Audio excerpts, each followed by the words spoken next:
तो दोस्तों आज की इस वीडियो में हम लोग 3 प्रमुख खबरों को लेकर डिस्कशन करने जाएंगे। वीडियो को एकदम अंत तक जरूर देखते रहिएगा। आपको सारी की सारी इंपॉर्टेंट खबरें एक साथ इसी वीडियो में देने जा रहा हूं। तो चलिए शुरुआत हम लोग जॉर्जिया मेलोनी की खबर से कर लें। जैसा कि मैंने आपको काफी समय पहले कम्युनिटी टैब के माध्यम से बता दिया था, सूचित कर दिया था कि अमेरिका के अंदर दरअसल एक प्रोग्राम हो रहा है और ये प्रोग्राम ऐसा था कि दुनिया भर की इसमें जितनी भी राइट विंग पॉलिटिकल पार्टीज है, इनके सभी के जितने भी डेलीगेशंस वगैरह है, जो प्रमुख लोग हैं, वो सारे उपस्थित हुए हैं। और इनका मकसद ये है कि एक ऐसी चेन बनाई जाए जिसमें दुनिया भर के अंदर जो राइट विंग पॉलिटिकल पार्टीज हैं, जिन पार्टीज में से कई सारी रूल कर रही है तो कई सारी इस समय विपक्ष में भी बैठी है। जैसे कि भारत में right wing political party BJP ruling है, लेकिन वहीं पर अगर फ्रांस की बात की जाए तो मरीन लिपेन की पार्टी अभी विपक्ष में बैठी है। तो इस तरह के सभी डेलीगेशंस वहां पर इकट्ठा हुए थे। हालांकि भारत की तरफ से, बीजेपी की तरफ से कोई भी इसमें शामिल नहीं हुआ था, लेकिन जॉर्जिया मेलोनी ने यहाँ पर एक बहुत ही अच्छी बात बोल दी। और ये बात हम सभी लोगों को गार्ड बांधकर रख लेना चाहिए, क्योंकि इसी के आधार पर गलत नैरेटिव्स फैलाए जाते हैं। अमेरिका का इलेक्शन हो, भारत का हो, या फिर दुनिया में कहीं और भी इलेक्शन क्यों ना हो रहा हो, कोई भी यूरोपियन देश हो, इन सभी देशों में अक्सर राइट विंग लीडर्स के खिलाफ इसी तरह के दुष्प्रचार किए जाते हैं कि देखिए ये तो डेमोक्रेसी के लिए हार्मफुल है, ये डिक्टेटरशिप की ओर जा रहे हैं, इलेक्शंस बंद करवा देंगे।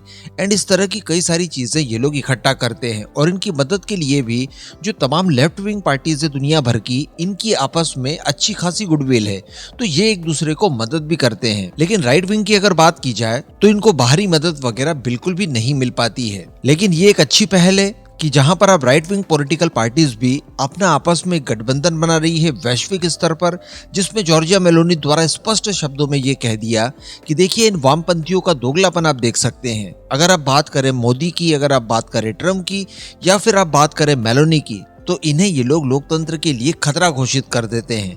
तो यहाँ पर मेलोनी जी के विचारों को लेकर आप क्या सोचते हैं, नीचे कमेंट जरूर कीजिएगा। अगली खबर निकल कर आ रही है पाकिस्तान से। सबसे पहले तो आप ये खबर पढ़िए।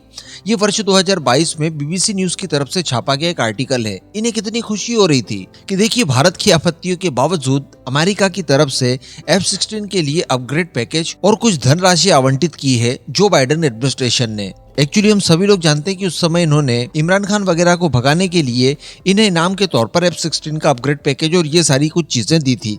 लेकिन अब तो ट्रम्प आ चुके हैं और ट्रम्प द्वारा पाकिस्तान का भी सॉफ्टवेयर अपडेट कर दिया है। ट्रम्प ने इस बार काफी सख्ती से इस बात को पाकिस्तान के सामने रखा है कि देखिए आपको जो F-16 दिए गए हैं वो केवल आतंकवादी विरोधी अभियानों के लिए दिए गए हैं। आप अपने किसी भी एनिमी के खिलाफ इनका इस्तेमाल नहीं कर सकते। आप सभी को याद होगा उस समय डोनाल्ड ट्रम्प ही थे अमेरिका के अंदर और वर्ष 2019 का समय था जब बालाकोट एयर स्ट्राइक भारत ने की थी। इन्होंने सो कॉल्ड रिटेलिएशन किया था, F-16 का इस्तेमाल किया था, मिसाइल्स फायर की थी। उसके बाद विंग कमांडर अभिनंदन ने अपने MiG-21 बाइसन से इनके F-16 को मार गिराया था। तो यहाँ पर पाकिस्तान ने अमेरिका के द्वारा बनाया गया रूल तो तोड़ा। जो हम लोग भी डिस्कस करते हैं कि यार अमेरिका के विमान खरीदो तो पीछे पीछे शर्तें भी आती है, तो ये रूल तो तोड़ा ही। ये एक तरह का चैलेंज भी था अमेरिका को, और साथ ही साथ अमेरिकन फाइटर जेट को MiG-21 बाइसन से पिटवा दिया, जिसके बाद इनकी मार्केट वैल्यूज कम हो गई थी। लेकिन अब दोबारा ट्रम्प आ चुके हैं और इसी बीच बताया ये जा रहा है कि डोनाल्ड ट्रम्प एडमिनिस्ट्रेशन द्वारा स्पेशली 39.7 करोड़ डॉलर्स आवंटित किए हैं ताकि पाकिस्तान को दिया हुआ F-16 का बेड़ा किसी भी एनिमी के खिलाफ इस्तेमाल न हो। सख्त निगरानी रखी जाएगी कि आप केवल इनका इस्तेमाल आतंकवाद विरोधी अभियानों में ही करें। तो अभी भी अगर आप डिपोटेशन को लेकर डोनाल्ड ट्रम्प को भारत का दुश्मन मानते हैं तो शायद आप मान सकते हैं, सही भी होंगे आप अपनी जगह। अब अगली खबर की बात कर ली जाए जो कि रफाल को लेकर निकल कर आ रही है।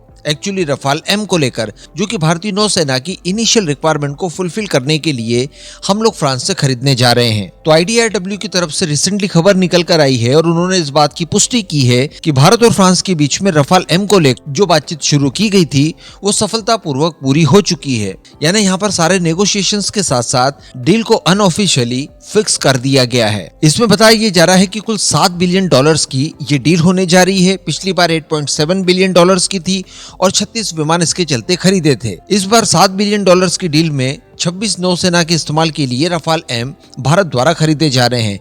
ये एडवांस वेरिएंट होगा, वो पुराना F-3R वेरिएंट था और ये F4 वेरिएंट होगा। इनमें से वही 12 Rafale fighter jet single seater होंगे और जो बाकी के बचे 4 विमान होंगे वो ट्विन सीटर होंगे, जिनके जरिए हम लोग ट्रेनिंग दिलवा पाएंगे। लेकिन मैं आपको यहाँ पर यह भी बता दूं कि इनका इस्तेमाल भी युद्ध के लिए आप कर सकते हैं। साथ इंडियन स्पेसिफिक इन्हांसमेंट और जो सारे वेपन्स हमें चाहिए जो हमारे लिए इंपॉर्टेंट होंगे भारतीय नौसेना के लिए, इन सभी का इस्तेमाल भी आप इनसे कर पाएंगे। जैसे कि स्पेशली मीटियोर मिसाइल की बात की जाए या फिर भारत की इंडिजिनस अस्त्र मिसाइल की बात की जाए, तो इन सभी को इंटीग्रेट करके आप इनका इस्तेमाल कर सकते हैं। आप सभी को याद होगा कि भारत द्वारा पहले ही फ्रांस के साथ एक MOU साइन कर रखा है, जिसके चलते DRDO के द्वारा तैयार की गई एयर लॉन्च मिसाइलों का इस्तेमाल रफाल के अंदर किया जा सकता है। और न केवल भारत के अंदर, इवन फ्रांस भी करना चाहे तो वहां भी किया जा सकता है। और दुनिया में जितने भी रफाल के यूजर्स हैं वो सब भी कर सकते हैं। तो बताया जा रहा है कि 1-1.5 महीने बाद यानी अप्रैल मंथ तक फ्रांस के डिफेंस मिनिस्टर भारत की विजिट पर आएंगी और उसी दौरान ऑफिशियल डील साइनिंग कर ली जाएगी। तो अब आप यहाँ पर अपना ओपिनियन दीजिए, इन तीनों ही खबरों को लेकर आप क्या मानते हैं, कमेंट जरूर कीजिएगा।